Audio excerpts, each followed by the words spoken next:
So first of all, I thought it was excellent that you just did the program.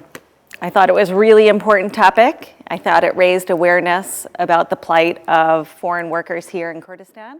So I thought it provoked many issues. However, I thought there were a lot of key issues that weren't covered and a lot of important points that need to be made about the status of foreign workers. And two key things is that there are good legal protections for foreign workers here in Kurdistan, but they have challenges in asserting their rights. بەڵام ئەو کاتی کە ئێوە پەیوەندیتان کرد دیارە بینەرانی بەڕاست شتێکی زۆر باشە کە هەم جەنابی کاک قوبات تاڵەبانی جێگیری سەرۆکی حکوومەت زۆر جار لە کاتی پرۆگرامەکاندا دیارە ئەوە سێم پرۆگرام بووە کە پەیوەندی پێوە کردوین وەکو بینەرێکی دیارە خاتوشێری بۆ خۆشی کە بینەری ئەو پرۆگرامە بوو بەڵام شێری خان ڕێکخراوەکەی تایبەتە بۆ پرسانە بۆی گرنگ بوو ئایا ئەم جارە پێت وایە کە هەم جەناب دۆکو ڕێکخراوەکەت هەم جێگیری سەرۆکی حکوومەت گرنگی بەم جۆرە کەیسە ئەدەن ئەم نەهامەتی کرێکارانی بیانی و ناوخۆیی تەواو دەبێت یا کەم دەبێتەوە ڕۆڵتان چ دەبێت؟ Of course, that's our mission, is to help all survivors of violence. So we work with local people that are survivors of violence, whether it's abuse in the home or on the street. We work with displaced people, people that were in the hands of ISIS. And we work with foreign workers and victims of human trafficking. So violence in Iraq, as you know, is endemic, and it has a lasting and damaging impact on society. من بۆ خۆم لە پرۆگرامەکەدا شۆک بووم کاتێکە نوێنەری حکوومەت ئەیوەتی یاسای تایبەتمان نییە تۆ هەستت چی بوو؟ So there are two main laws that exist to protect foreign workers. The first is the Iraqi Labor Law and Law 71 of 1987. That provides basic protections for every worker. So foreign workers are just like local people. They have to work, they get a day off, they're entitled to 1 day off, so the work days are 6 days a week. We know that's not respected. They're supposed to work 8 hours a day, and if they're working longer hours than that, they should be compensated for it. So we know that's not respected. So those general work conditions apply to foreign workers as well. But the Ministry of Labor and Social Affairs here in Kurdistan has issued regulations, guidelines number 2 of 2015, on foreign workers. And this provides many, many more rights and protections for foreign workers. There's a process for bringing in workers legally, right? They're not supposed to pay their own fees to get here. Many of them do. They're supposed to get an iqama within 15 days. Many of them don't get iqamas, which leaves them extremely vulnerable to arrest. They're entitled to a contract laying out their terms. They're entitled to their flights to be paid for to and from Iraq. They're entitled to medical care. Many people are denied medical care while they're here. Their employer is responsible for that. They're entitled to annual leave, same as other workers.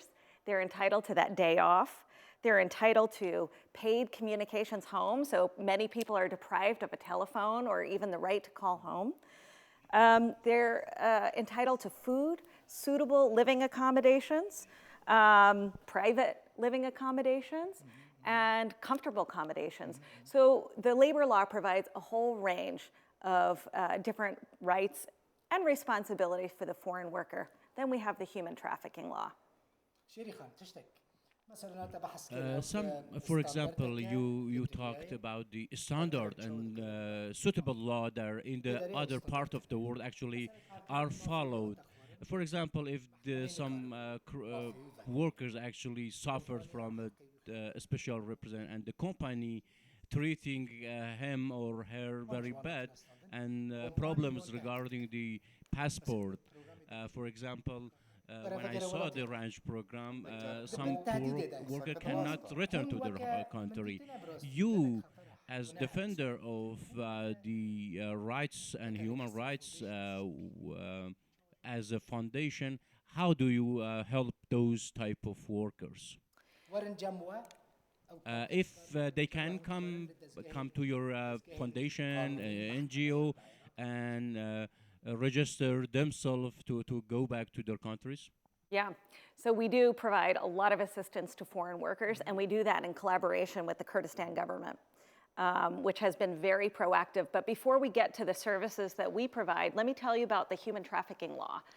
Because foreign workers are isolated, because they don't speak the language, because they can't access legal services, the labor law, even though the laws exist, it's very hard to workers to access protection under the law. And so the KRG, we advocated for several years, and the KRG Parliament passed a law called the Anti-Trafficking Law of 2018. It's now law number 6. This law criminalized human trafficking. So when recruitment agencies, when employers, when lawyers exploit people for their own gain, they treat them as slaves, they sell them, they deprive them of their legal rights, they transfer them from one person to the other without the person's consent. These are violations of the new Kurdistan law. And that law is the same in Baghdad, and that law replicates the international body of law on which criminalizes human trafficking or human slavery. I want to know another things. The Gulf countries, actually, the situation of the foreign worker is so bad in Gulf country, for example. They torture them, they take their monies, they hit them. Is there in Kurdistan such situation, same situation? So, there is abuse of foreign workers, and I'll tell you about some of that, but it's in no way comparable to the Gulf and surrounding countries. We have similar problems in Lebanon and Syria, and so it's really important that we now have this law. It's really important to do shows like this. So the biggest problem is how people think about the foreign worker. It's not the law, and it's not the government, I'm sorry to say. Mrs. Sherri, yes, the law is important, but it should be implemented, and the importance of the law is to be implemented. How you think about that? I completely agree with you. The law standing alone makes no difference unless people implement the law. So the first thing is, yes, we do have abuse. We have some physical abuse. We have people whose passports are taken. That's illegal under the new law. We have people that don't get paid what they were promised. They were promised a nursing job. They're stuck cleaning. So a broad range of rights are being abused. We have rape. We've had several cases of rape.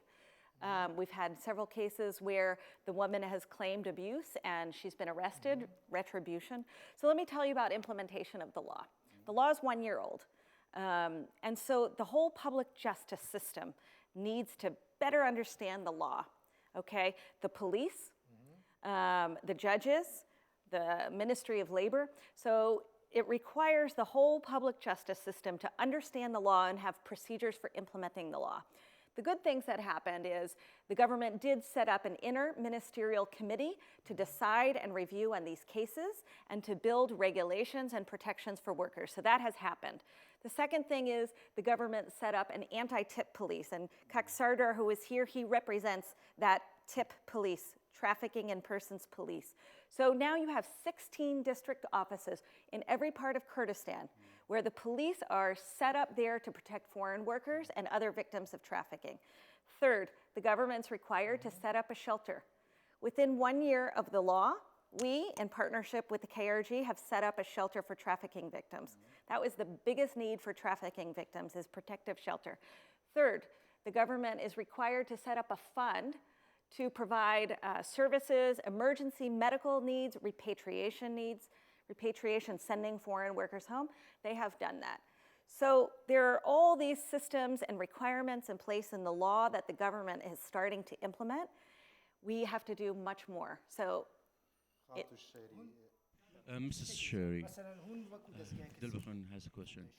You as a foundation and you are non-governmental, but there are so many governmental office and organization which is formal. Do you think that the government-related offices defend the foreign workers' rights now currently? So it's critically important. These cases are different than our other cases of gender-based violence or an incident of rape or harassment on the street. These cases are different because quite often these people aren't legal residents here. Part of the manipulation of these people and the exploitation is they don't have legal residency. That makes them extremely vulnerable to arrest, to being sold. They're beyond the government's vision. Sometimes the government can't see them. So the involvement of the government is really important, and the government is doing something. So we work on, sorry, let me finish. Every single case has to be done in partnership with the government, because in order to protect people, we're not a police organization. To protect people, to bring them to safety, to send them home, that has to be done in partnership with the government. Sorry. But you know, there is a problem, another problem. The violence against the woman and sexual harassment in so many, even the internal and local companies happening, in malls and markets happening. In what extent this problem is important for your organization? One civil organization in Soleimani registered 160 number of sexual harassment. If your organization dealing with such problem? Yeah, so we deal with sexual violence, abuse, rape, child abuse, harassment. So the full range of crimes. My husband says it takes 15 minutes in any setting for me to start talking about violence against women. So here we are, I think it's under 15 minutes, right? So we provide support to all victims, not just migrant workers, but migrant workers are extremely vulnerable to sexual violence because they're behind closed doors and they don't have the legal protections of the courts and they don't speak the language, although the people on your show they really impress me with their Kurdish, but they're extremely vulnerable to sexual violence. And so we really have to change the minds and the thinking of the people that have and employ foreign workers. One another question. So many foreign workers that come to Kurdistan region, people see them as a worker, simple worker. Some of those workers actually in their countries actually have talents and they are smart people. And I mean, the people in Kurdistan region can use their talents and their power and their smartness. Do you think that the Kurdistan region people can use in the most way? I think that we need to rethink the way we think about the foreign worker, because I know that when I walk into a room, people look at me and respect me in a different way than they do a different type of laborer, right? And we need to see these as employees that have a contribution. Why would we abuse a woman that's taking care of our child, right? They're doing the most important job, right? While I'm at work, this woman is caring for my baby. That person receives, in my home, the utmost respect, right? She's talented. She's giving love and protection to my child, okay? Somebody that cleans your home, they're helping your house function. That deserves respect. These are employees. Somebody that's working in the airport as an engineer. We had two guys working at the airport. They were educated engineers. They were locked in their apartment for 6 months without pay because they were demanding better work conditions. Okay, that's from an Erbil company. So we need to think about the respect for the foreign worker and how much loyalty and hard work you get when you treat somebody correctly with respect. Mrs. Sherri, the roots of this judgment and this individual, for example, the sum of foreign worker origin from come from Bangladesh. The government of Bangladesh actually did not register themselves, the foreign workers that originate from Bangladesh. So this made the problem because the worker is not registered in either in their original country. How do you see this problem? So the problem is that what is driving these workers to come here and to put themselves in dangerous places in the Gulf, Saudi Arabia, Kuwait, Qatar, life-endangering countries, right, is because of poverty. Because they need that money to support their families. And even though their governments have restrictions because they're trying to protect their workers, these workers go around that because they're so desperate for a salary. And some of these people don't even earn a living wage. Some people in Kurdistan are paying their staff $200.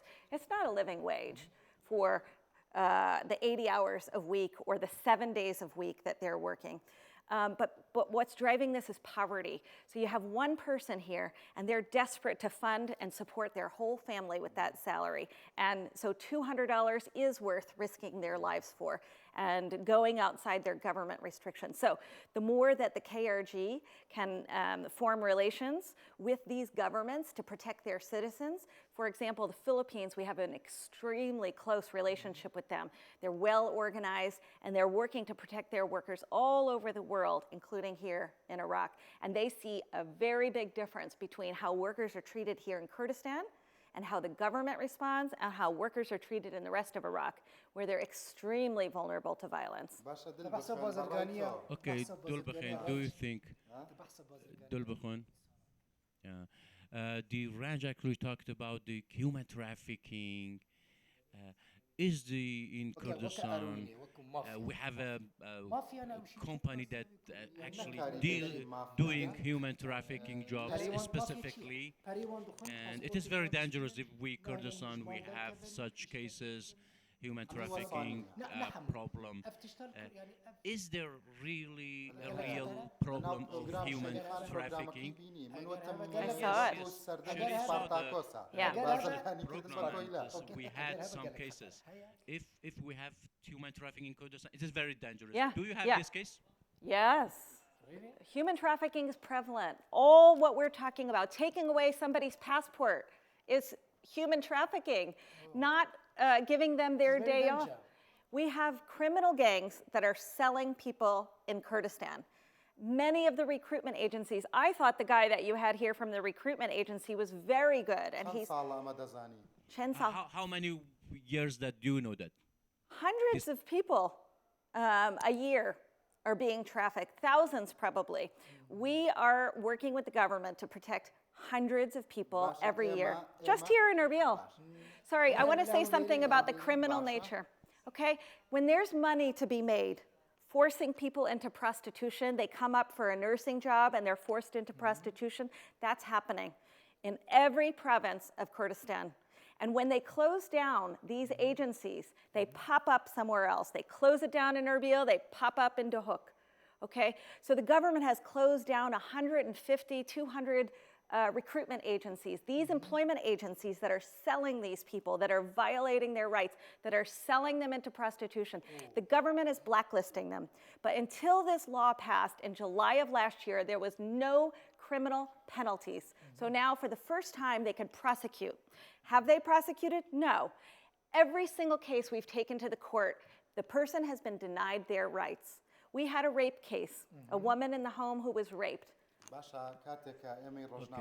Okay, when we journalists, when we, these things that you say, Mrs. Sherri says about this problem and defending those people, when we know these problems, we actually calling Mr. Qubat Talabany, Mr. Massoud Barzani, Mr. Najran Barzani. You call who actually? Yeah. What is your person to call? So, both of them.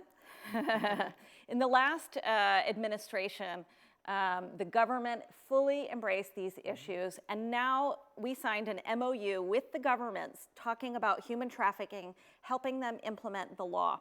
This government, the Minister of Interior, is the lead responsibility for organizing the government response and implementing the human trafficking law. We have never seen, I have worked all around the world on human trafficking. Okay? I've worked in countries all around the world. I have not seen a responsive government as this. And I don't know if it's because they get to hear the real stories every day. My husband hears the stories. The president, I haven't spoken to the prime minister, but I know he's focused on law and enforcement, and he will be very open to these issues. His government already is. I don't know if it's because of that or because of the immoral issues involved in human والله ما trafficking. كان يعني مقنعا بوقت If their answer and response suitable, logical for you? So there's so much more that they can do. They need to fund their police. They need to train their police, but they can't do it alone. They need to do it with international partners. We're funded by the US government. We've been funded to fight human trafficking. Other organizations are also fighting human trafficking here in Kurdistan. We can't do it alone. The government can't do it alone. We have to pull together. Okay, it's a really critical problem, but Kurdistan can be so much better than Iraq. It is so much better than the rest of Iraq. You can look at the US Human Rights Report and you can see the part about Kurdistan and all it's doing. It's all been validated by the US government. And when you look at what's happening in the rest of Iraq, they don't enforce their laws. They don't take people into their shelter. Okay, it's like night and day. Mr. Sherri, I want to you response me not diplomatic and sincerely. Mr. Qubat Talabany, Deputy Prime Minister, the son of President Talabany, is a charismatic person. You are his wife. Is Mr. Qubat Talabany help you, assist you in your job and your duty? Is he opening doors, closed door of the Kurdistan for you? Yeah. First of all, you should have him here on the issue of human trafficking, okay? You should have him on your show and ask him directly what he's committed to and what he's doing. But the reality is, I've been working in Kurdistan for 20 years, okay? I started, my first visit here was in 1999. So most of the ministers in government, the president, the prime minister, I've known them for 20 years when I worked for the US government. So I don't actually need, I love my husband, I respect him, and I ask him for all sorts of favors, but I can open my own doors. Okay. And the people in Kurdistan are open, right? They have really responded to our calls and our demands. So I'm an NGO. I still act as an NGO, even though I'm married to the Deputy Prime Minister, and still an advocate for these people. And I use whatever tools necessary to fight for our clients. I said the closed doors of Kurdistan region possibly remain closed for other organizations, but is open for you? I don't think this government is closed to NGOs. No. I think they have a directorate of NGOs. In fact, there's a huge meeting today about this. The government, in my view, responds to solutions. And let me just tell you, I have a gift for both of you. I have this report. And in this report, we've studied the issue of human trafficking all across Kurdistan, and we've made dozens of very concrete recommendations. So when you go to the government with something very specific, and you're willing to help them implement that law, implement that change, they really are responsive. When you go and you cry that, you know, women's rights aren't being respected and you don't ask for things specific, you don't get anything specific. You get empty, you know, responses. But when you ask for very specific things of the law enforcement institutions, we have 16 district offices. It's in the law that the government has to respond to this, and they are. Yeah.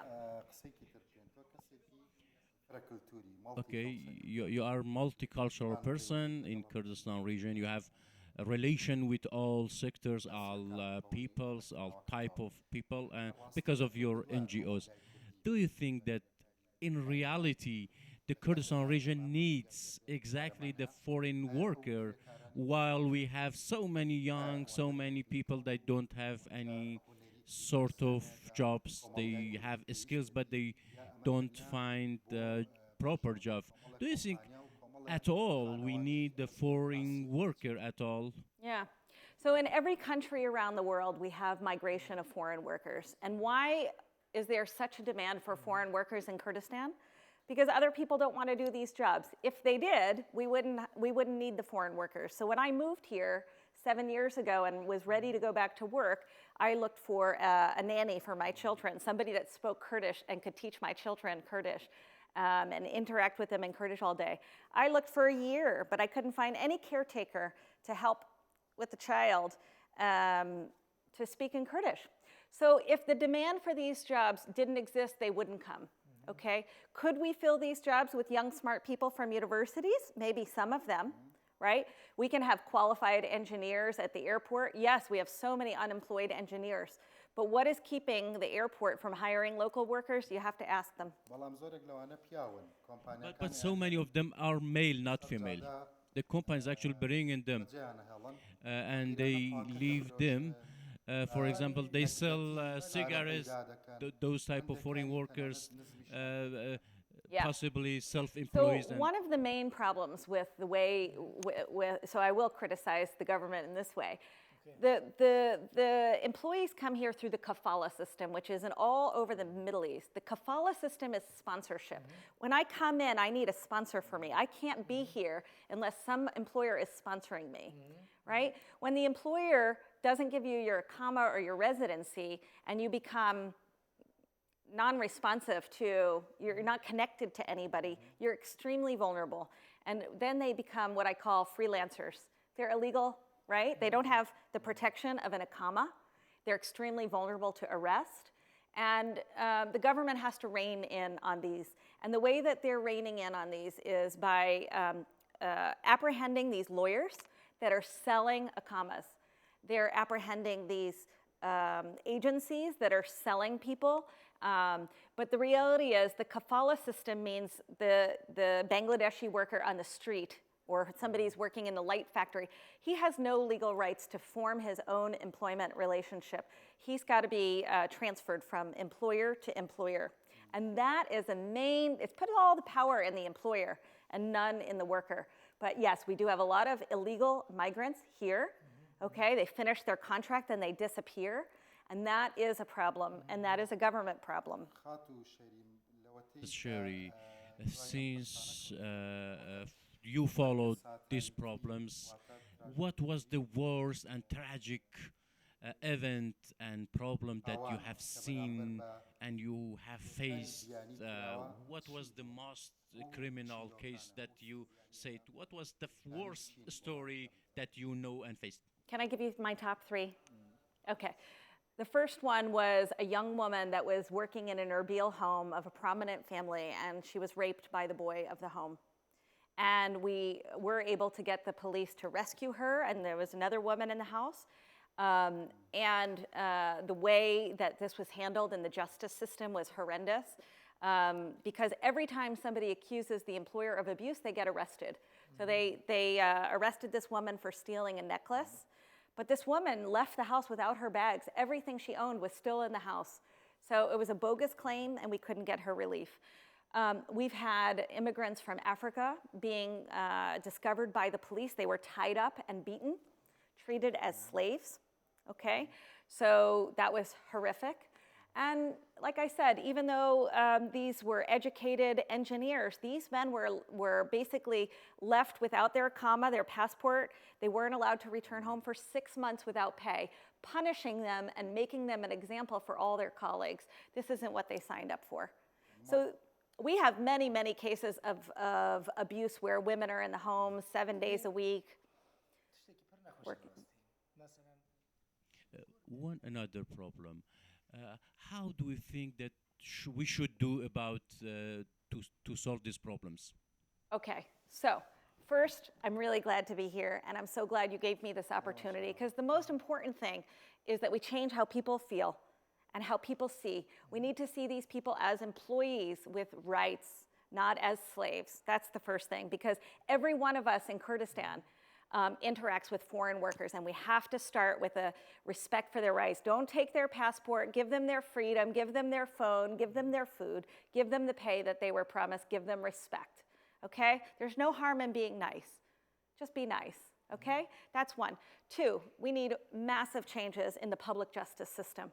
The law exists, and as you can hear, even across the Kurdistan government, they're not aware of the law. So everybody needs to know about the law. Everybody needs to know how to implement it. We need procedures for implementing that law. So the police need procedures, Ministry of Labor needs procedures, they all need procedures. The courts need to better understand the law and better be willing. Right now, I don't see the courts as willing to protect foreign workers' rights. Next, we need to regulate how foreign workers are coming in. It is very regulated. This part the government's doing a good job on, but there's much more that needs to be done about the selling of ikamas and the victimization. We need to respond to victims now. We need to protect them with shelter. We now have a shelter in Kurdistan for serves anybody, any victim of trafficking in Kurdistan. We need to provide them medical care because most of them have emergency medical needs. If they were abused, they certainly have medical needs. And we need to provide assistance to them, to mental health assistance, other types of assistance to protect them and safely get them home, if that's what they choose to do.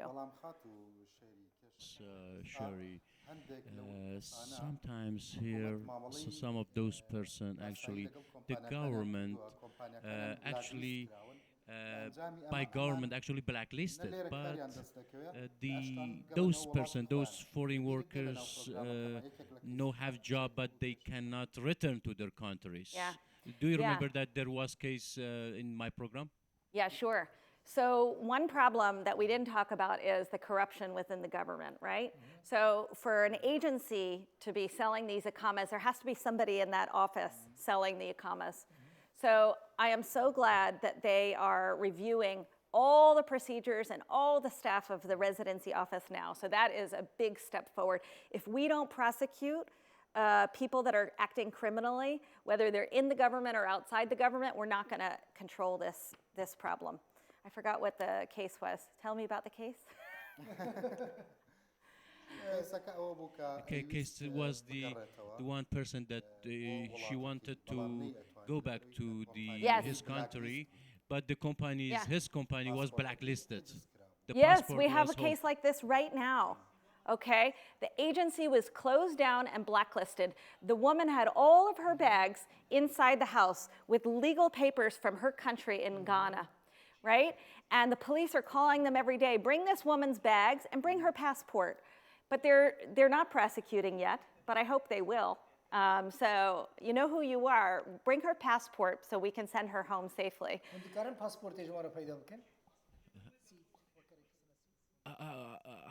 Your NGO, how can help this type of workers? So first, we do a lot of help. So we have a full staff of case managers, psychologists, and lawyers that are helping these workers. And we also do the same thing for local people. So local people have very similar needs, maybe not in the exact same way. So our first thing is to negotiate, to try to get, when somebody's been abused, their contract is broken. They have every right to go home, regardless of what the employer paid for them to get here. They have every right to go home if they've been abused. So we try to get their passport and repatriate them. And that's where the partnership with the government is important, because we can't, I used to go to the agency and demand they give the passport, but we need law enforcement for that. So we need to protect the victim first. We get them to safety. So before the shelter, we used to put people in hotels or safe houses, but now we have a legally licensed shelter. So we get them to safety, and we start working on what their needs are. Any emergency medical or mental health needs, because some have been traumatized, so we get them emergency needs. And then we start working with law enforcement to get their papers and send them home. Sometimes, Mrs. Sherri, I'm very negative about so many problems, because I see so many other countries that, for example, there were some NGOs that defend the foreign workers, but in my country, there are so many organizations. But you know, there are some companies here, for example, they signed contract, they take $1,000 and they just give $500 to the workers. Half of the money they will take, the company take.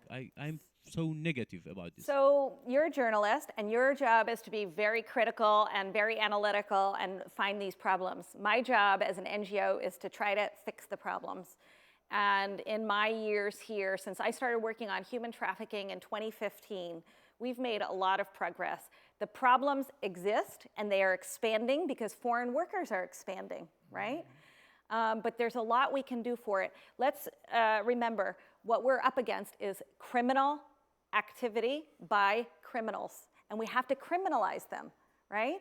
We have to say that that lawyer who's selling ikamas or selling people and that recruitment agency is bad, it's illegal, and it's morally wrong, and it doesn't serve Kurdistan. So what you're doing with this show, what I'm trying to do with advocacy, is to raise awareness of all people that they're the worker, the poor little cleaner in the house isn't the bad one. No, the abusive employer is the bad one. And Kurdistan can do so much better. So I feel optimistic. I'm happy to come back on the show and update you in 6 months of where we are on these issues. There's so much to do, but there are donors that support us. The KRG is supporting this work. They're supporting these police. And there's a lot happening. And so I'm really glad for the second round of this show so that we could talk about some of the good things that are happening. It's a huge uphill battle, but that's, you know, that's part of Kurdistan's development. We so many talked about the foreign workers here. Beyond this problem, I want to ask another question. Since 1990, you are here 20 years, too much years. To what extent do you learn Kurdish? Qubat teach you Kurdish? Qubat Min Kurdi dekhwanim. Yeah, I'm studying. I'm trying. But I have all these, you know, when I... Oh, that's not fair. You know, I have all these people in my head. You have learned Kurdish. I'm okay with... I'm good with the driver in the grocery store. Kurds knows you all, and you are so famous for them.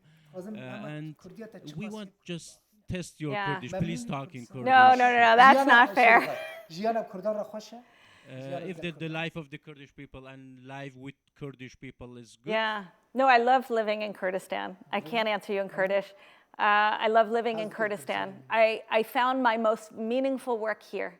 I worked for the US government in countries all around the world, but you know, this kind of change that we're seeking here, I've tried this change in many, many countries, and I loved working for the US government. I felt like my work was so important, but you know, Kurdistan is a place where is small, right? We have 5, 6, with refugees and IDPs, we have 6 million people. We can make change here, so I'm optimistic about being here, and I love being here, and I love that my children are raised in their father's home. From the American woman which raised in America and 1,000 kilometers away, how do you see the Kurdish people, not as a wife of Mrs. Talabany? Yeah, no, I see them as, I see everything through being a woman. So I think the Kurdish people, as we all know, have suffered a lot. And the violence and the history of persecution and war and conflict has deeply affected every person here. And every person has been either displaced, their family members were killed by the Saddam regime, by other war, in battles with ISIS or Iran-Iraq war. So what I see here is a country, I see it as a country, with tremendous potential, tremendous opportunity, incredible people, incredibly generous people, but that have deep trauma, okay? And this trauma and this uncertainty, this instability in our region and this political uncertainty creates a lot of uncertainty and instability in the person's soul, okay? And what it forces is behaviors that aren't really great for Kurdistan's development. So what we want to do is address some of these things within the family, right? Because if you have violence inside the home, right? If 50%, right now, the data for all of Iraq, it could be better in Kurdistan, 50% of women face sexual violence or physical violence in their home. Their husband is physically abusive or rapes them. 50%. So when that is the norm, that represents a problem in society, because when you have high levels of violence in the home, you're going to have high levels of violence in society. And the data shows that when you don't respect women's rights and there's high levels of violence, your country is much more likely to go to war. and have conflict. And we see that in Iraq. Now, Kurdistan is better. There's better protections, and the level of violence is lower, okay? But we still have more to do. And if you're a dad and you've faced violence at home and you've had traumatic experience and you've never been able to process them and you don't have the warmth and the love to process that, then it's passed on from generation to generation. So I think that one of our key things is helping people deal with the violence and trauma that they've experienced. And if we can do that, we'll have a healthier society with the well-being of women and others more respected. The treatment, the loyal treatment and noble treatment with foreign workers, how it should be? How is the noble treatment of the foreign worker? How do you treat them as yourself? Yeah, so I want them to be treated as somebody would treat me. I'm a foreign worker here in Kurdistan, and I expect respect, I expect fairness, and I think that every person, regardless of their job, you know, at SEED we have cleaners, we have drivers, we have people that help us function. Everybody, equality is so important to Kurdistan's development, right? If we don't treat the workers in our home and the workers that clean the streets with respect and equality, how could they keep going? Everybody needs recognition, appreciation, they need their pay, they need their rights respected. And if we do that, they're gonna be loyal, they're gonna work hard. I never had anybody steal anything from me. I'm as open as can be. I don't lock things behind drawers. I've never had anybody steal anything from me. Does somebody break a plate?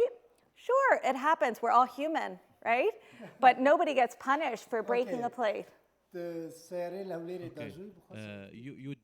driving cars here in Erbil? I love to drive. However, Holair is a difficult place to drive. How is the situation of driving in Erbil? Is it good? So you know, as an American, not Bashnia. I like everybody to stay within the lines. I'm a lawyer. I'm a human rights lawyer. I like rules, and I like people to stay within their lines. So this makes me so nervous. No. What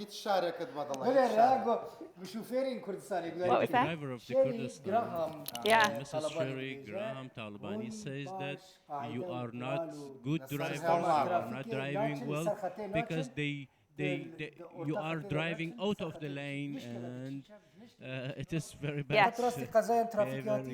You have faced an accident, traffic accident? I have never been in an accident, but I feel like I have personally faced death many times.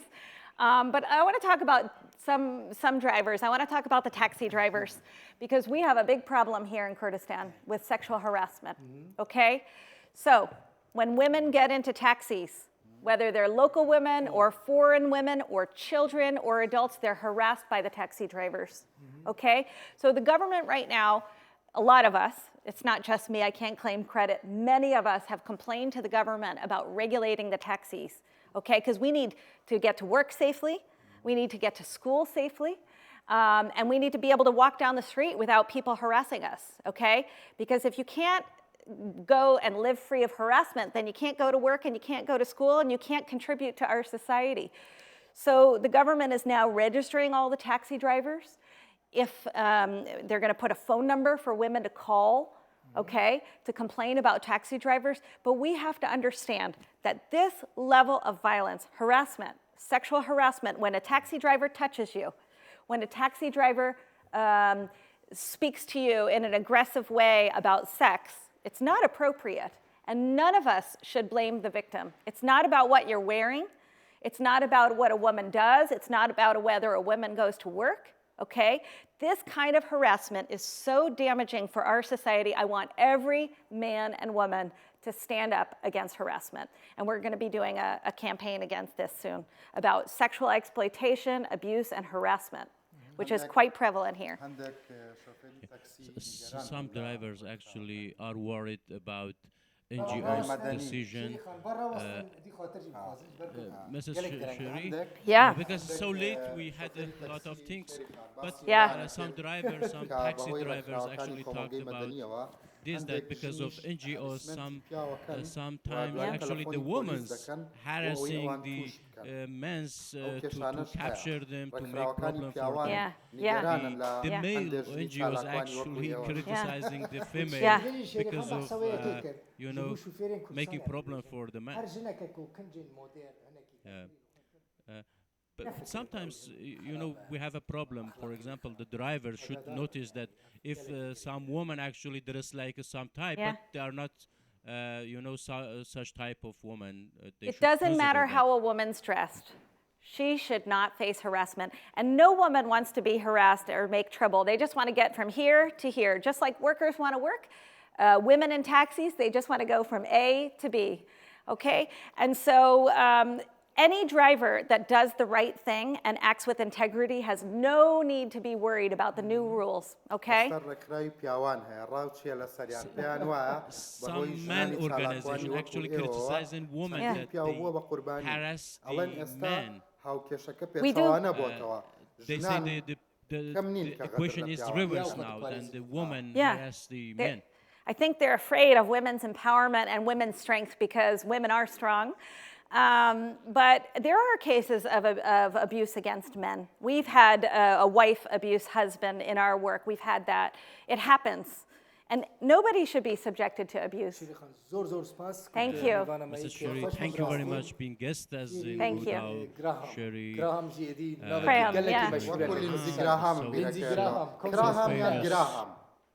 Kraham, yeah. Kraham. Kraham. But everybody in my family pronounces it differently. Thank you so much. Desposh. Thank you so much.